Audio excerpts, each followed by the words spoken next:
gentlemen, the play's the thing with your host, Judy Sleed. Special guest, Mary Vettel, world-famed writer. Now here's Judy. Thank you. This is the play's the thing, and I am Judy. And I have Mary as my guest. How are you, Mary? Very well, thank you. And you're a very talented young lady. You had written all these different things. You wrote a play, you wrote a book, and I was, when I met you, they were finished, they were doing one of your plays, a play reading. And it was just wonderful. Oh, thank you. It was very articulate, and the language was good, and the subject was interesting. Thank you. And I had no idea that I thought you were a beginner. I didn't know you had done so much else. So I forgot the name of that play. Greetings from Hell. Readings from Hell. And what gave you the idea to write that? Living in Central Florida and being an Anglophile, and I just thought it would be worse for somebody from England to be living in Florida, Central Florida. And so the character is an Englishman who's in the witness protection program, and they settle him in Central Florida. And just the hell he's going through, culture shock, and wanting to get out, and then the other people who, he's running a diner, and the people who come into the diner, and the interactions and their versions of being in hell and wanting to get out. Yeah, you have to have an intricate mind to write such a story. And didn't you say that you entered it in some sort of a contest? Yes, I had written it as a novella originally, and then Bravo TV was having a contest called Situation Comedy. So I adapted it to a screenplay and submitted it and made it to phase 2. And that was it. And then my former writing instructor, Eileen Obser from East Hampton, told me that through the Guild Hall, they were starting the Naked Stage in Bridgehampton, and they were looking for plays. So then I readapted it from screenplay to stage play format. And it was the first play that they put on in the new Naked Stage as a staged reading. So that was pretty cool. Yes, well, the Naked Stage, I want to tell my viewers, it's not people without clothes. No, everybody was clothed. The whole time I was there, they had their clothes on. It's called the Naked Stage because the stage has no settings. Right, no sets, no costumes, but street clothes. Yes, I know. I was there from the start of the Naked Stage, so I'm familiar with it. I just wanted to tell the viewers that this is a clean show. Right. So where are you from, Mary? Originally from the Bronx. You're kidding. No. Bronx. Throgs Neck. Throgs Neck. You didn't even say upstate or Westchester. You just said Bronx. That's very plain. And you went to school there? Yes. And how long, when did you move from there? You know, the story is my father retired and moved to Florida. As Seinfeld says, it's the law, you have to. And then I think we had like 16 big snowstorms that year. And it was sort of like, yeah, we're getting tired of the New York snow. And I wanted to see my family. And so then my sister had moved down, and they were in the same development. And it was like, oh, come on down, it's great. And you can go swimming at Christmas. And so we sort of bought into it, and we went down. It was great to be near my family, but I don't care for Central Florida and the heat. And I had to get back to New York. Where is Central Florida? What's the name of that place? Eustis. In the play, they refer to it as useless. Useless, Florida. Useless. Now, don't write me letters about that. So you went there by yourself, or you had a family by then? So how old was your family? You have two daughters who are sitting here watching us. Yes. How old were they? I think Kate was about 13, and Sky was about 3, and they didn't care for it either, wanted to get back to New York. And we lasted 3 very long years. And it was very difficult to leave my family, but we had to get back to New York. And you came right away to the Hamptons? Yes. When we were making inquiries to come back up, I was offered a position that I accepted in Southampton, and we stayed. How do you like that? Right away to the Hamptons. What position was that? Being the office manager for a landscape illumination company. Mm-hmm. And where all this writing started? I've written since I was a little kid. The first thing I remember writing was a story for Lassie, the Lassie show. And my parents were always very encouraging, and I remember mailing it in pencil to Screen Gems. Yeah, and they didn't say, you know, forget it, that's pretty silly, and they were very encouraging. And I did get a letter back, a personalized letter, typed, and they were very sweet and very encouraging, and I was amazed at that. I wish I had the letter. I don't have it anymore, but I could have been crushed if they had, you know, said something mean, like, forget it, kid. But no, and I've been writing ever since.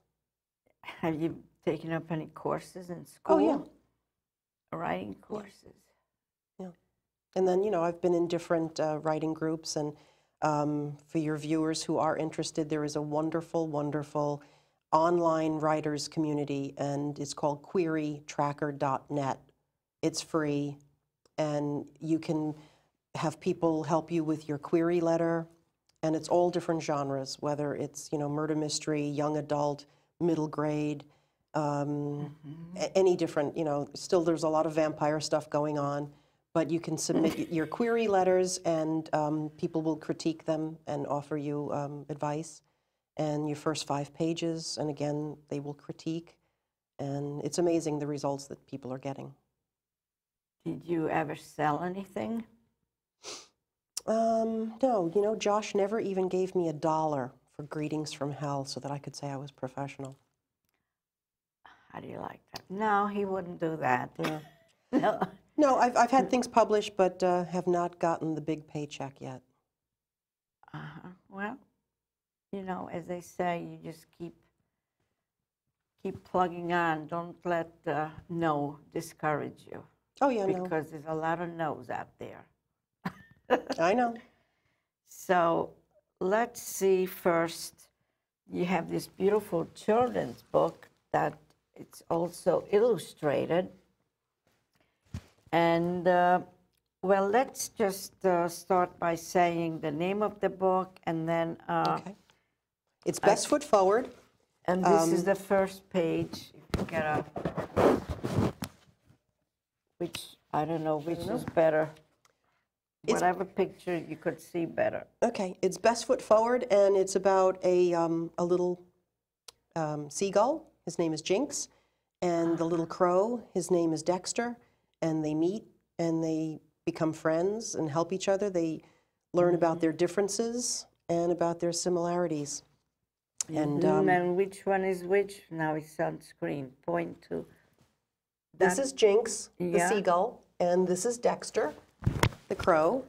And my best friend, Betty Pakil, and I wrote this, and our friend Davina Palat in Australia has done the watercolor illustrations.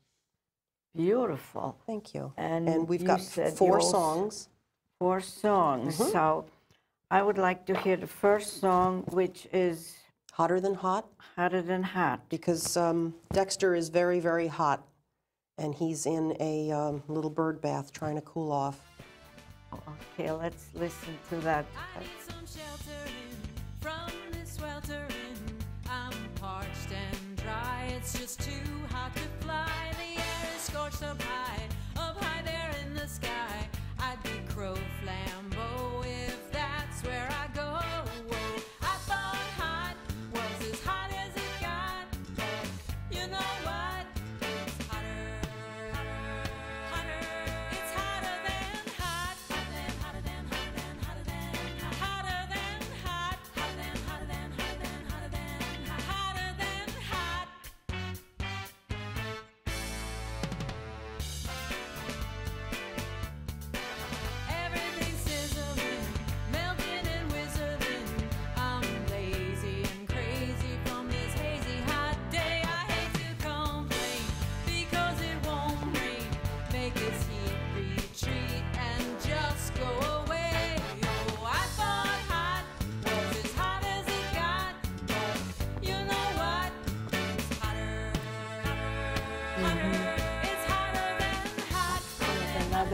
character? Hotter than hot, hotter than hotter than hotter than hot.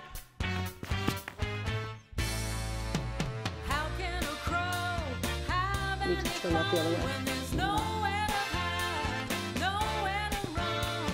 I think somebody must have turned up the sun. It's got You just turn it the other direction. He doesn't realize he can't flow, and he starts to sing.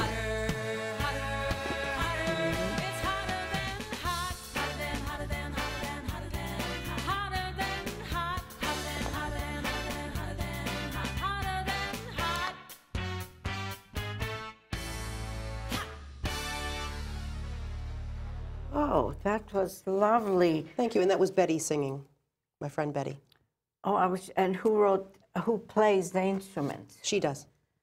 Oh, she does everything. She plays the instrument, she sings, but you wrote the song. We wrote the songs together and how we wanted them to sound, but she goes and makes it happen. I don't do that. Oh, that's really cool. That's nice. Thank you. And what did you do in order to sell this? Who did you approach? Again, you know, Query Tracker is very helpful with that too. They have agents on there that you can contact for children's picture books. So I've done a little bit of marketing on that, but I sort of got caught up with my other stuff. But we'll get back into it. We have the second book called Brendan the Penguin, because due to global warming, a little penguin shows up on their beach on what's left of his ice floe. And together they build a little boat to send him back home. And we've got songs for that too. Oh, so that's a follow-up on Yes. this book. They're standalone books, but we plan to have a trilogy with the same characters, the same original two characters, Dexter and Jinx. Well, that's wonderful. And I just want to get to this other publications. There was this... The Improper Hamptonian, that Which was, was, I don't think it's in print anymore. well, they have a lot of publications, and you had a short story in there short story in there. called Yeah, this Pinky. is- okay, here, maybe you should hold it, Pinky, which is,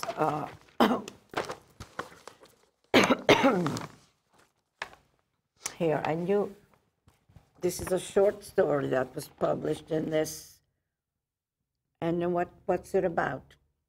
A very sad, lonely man who falls in love with a blow-up doll.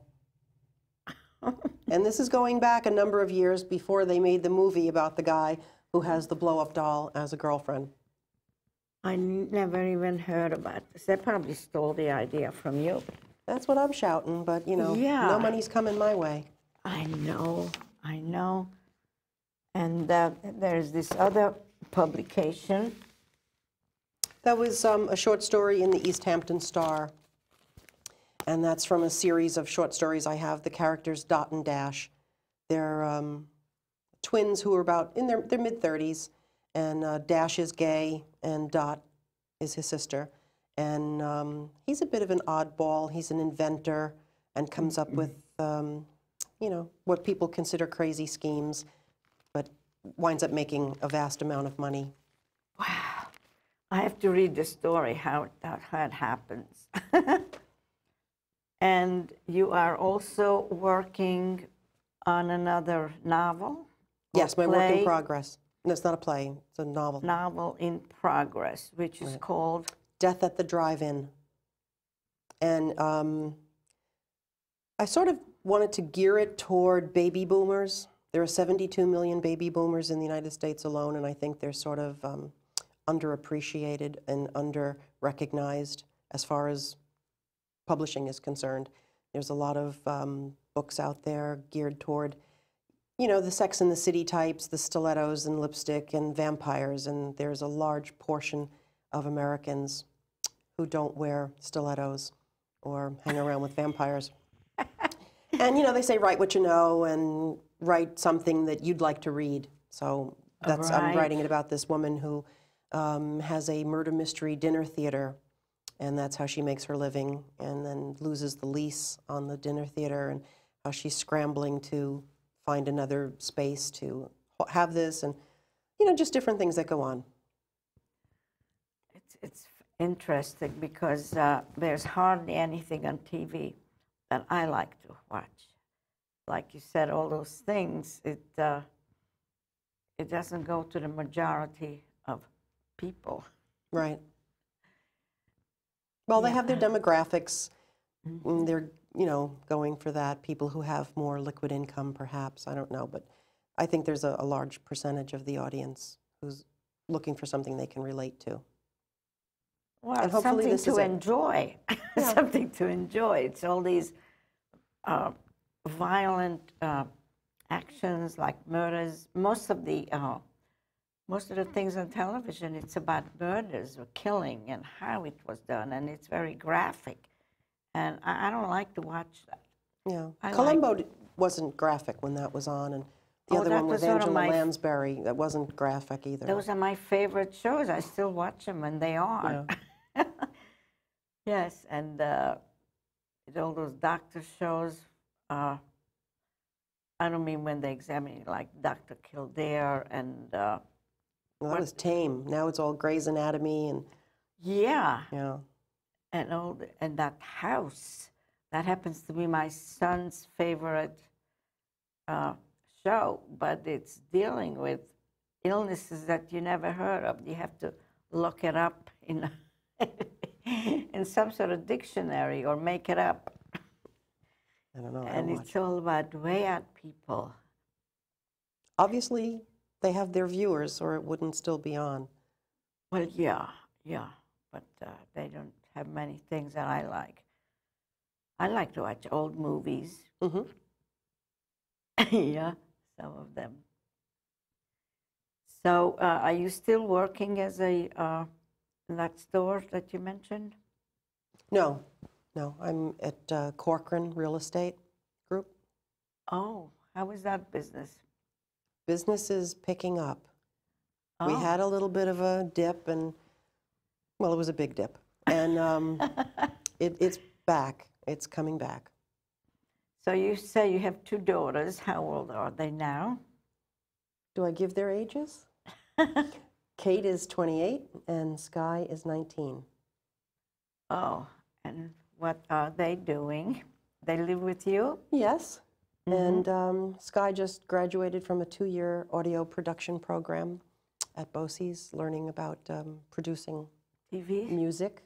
And they both want to get into TV and music and acting, and they're both very talented. And yeah. Yeah. Well, that's good. Families stay together. Yes. And they're very good critics. They're very good about reading my stuff and giving me feedback, which I appreciate. Uh-huh. Yeah. So I would like to hear the rest of this story, and I think you are better off turning the pages. And Okay. we talk, the next is going to be, what's the name of that song again? The next song is Best Foot Forward, which is the title of the book. And that's just, encouraging not just kids, but it's mainly for kids, to just put your best foot forward and try your best, and hopefully things will turn out the way you hope they So will. this is not only a good story, it's like it is a message. Yes. Yes. Where you gonna go from there? Okay, why don't you show all the pages? Oh, okay. You rave and rant. Here's a little secret you can share. Put your best foot forward. Well, he's Come on, all embarrassed that he almost drowned. Uh-huh. And then they go and they sit on the telephone pole because his claws can grip the pole. Put it in front of Okay. you like this. Uh-huh. Dexter has talons and he can grip the pipe, let anybody tell you. Oh, but Jinx needs something flat to stand on. And they didn't realize that in the beginning. Hold on to this lesson as you go, go, go. And then they just compliment each other and thank each other for helping each other not drown. And they say that they have a lot in common. They can both flap their wings, they can both whistle and make caw sounds, so they do that. And then they decide they're getting hungry and a beach picnic would be terrific. So they go off and Dexter gets some berries and Jinx gets some clams and he drops them on the rocks. And then at the end they have a nice little beach picnic. Okay? That's the last page. So is this like this is to read to for little kids? Yeah, but I think that children who can't read yet, by looking at the pictures, I think they can figure out the story. And you put this like in a folder? Yeah. And you put this picture, it's very, very nice.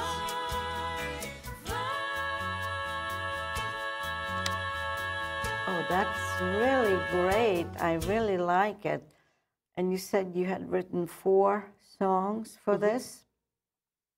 So if you were to sell it, would you have like 4 CDs?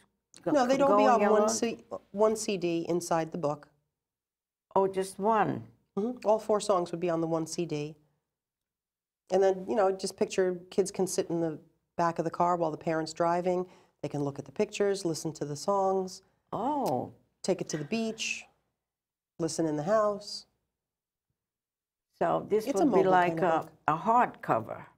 You Yeah, picture it as a hardcover. with a little envelope inside to hold the CD. And this would need to come out as big as this one because the pictures are so beautiful that you want to see a big picture. Well, you're very sweet. No? But they could shrink them.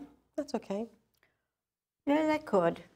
I mean, first you have to make a big deal like a hardcover, and then you could make it a soft Okay. cover. All right. You got me. That way, because I think this is really beautiful. It would look very good as a. And it's not that it doesn't look good like this. It looks good like this too. And this is where the script is. Right. The front. And where is the script for that? I didn't see it. No, here in here it's just the illustrations. Oh, That's the illustrations and the text. that's well. This is very nice, also. Thank you. I see. Well, the reason I'm talking so much about all this because I have written a children's book with pictures also, and I never made any money off it either, but I had it self-published, and I had 2 different publishers, and they made the pictures very small, and I think it makes a difference how it's presented. Did you do the illustrations? No. No. I'll show it to you someday. I mean, I had no idea that you did this. I would have informed you. But we know each other for such a short time that you were away, I was away, and whatever, we were busy. So, and you didn't mention, are you still married? No. That's a subject that, you know, if people don't talk about it, I'm always afraid to ask. And so you going anywhere? You go to Florida a lot? No. My sister will be coming up to visit. She prefers to come to New York rather than me going to Florida. When you say she wants to come to New York, like going to the big city to see some shows? We might. You never know. But we like to go out to Montauk, go to Gossman's, have some lobster bisque and a little Chardonnay. Do you go to Guildhall? Yeah, I was there. I saw you that evening, remember? It was, what was the name of that one? With your friend Josh Goldstone. Josh? I forget the name of it. The play? Yes. Well, recently I saw Aquas. Oh, I didn't see that. Oh, but there was something else before that, like a play reading? Yes. Oh, yes, I remember. He was very good. Josh Gladstone. Yes. Gladstone, I just think he's the the most talented person I know out here. He was terrific, yes. He does everything, no matter how old. One time I had written a play that he did a reading, and that was like for a 20-year-old young man, and he did the reading, and he was perfect. He can do anything, and he directs also. So, yes, I've known them for many years. Well, this was a very big surprise to me that you had written this beautiful children's book. Well, thank you. And the music, because I write songs also. And Do you sing? I used to. I had written a musical, and when we did the CD, I sang the girl's part, but you'd never know it because my voice just went. Well, anyway, I want to thank you for being such a wonderful guest. Thank you very much for having me. And such a wonderful audience, you girls. And Lee Davis for directing. Thank and you, all Lee. my underwriters who helped me put this show on. And this plays the thing. And in case you forgot my name, it's Judy Sleed. And of course, this is Mary. And we'll see you again next wonderful show. Next. Okay. Love me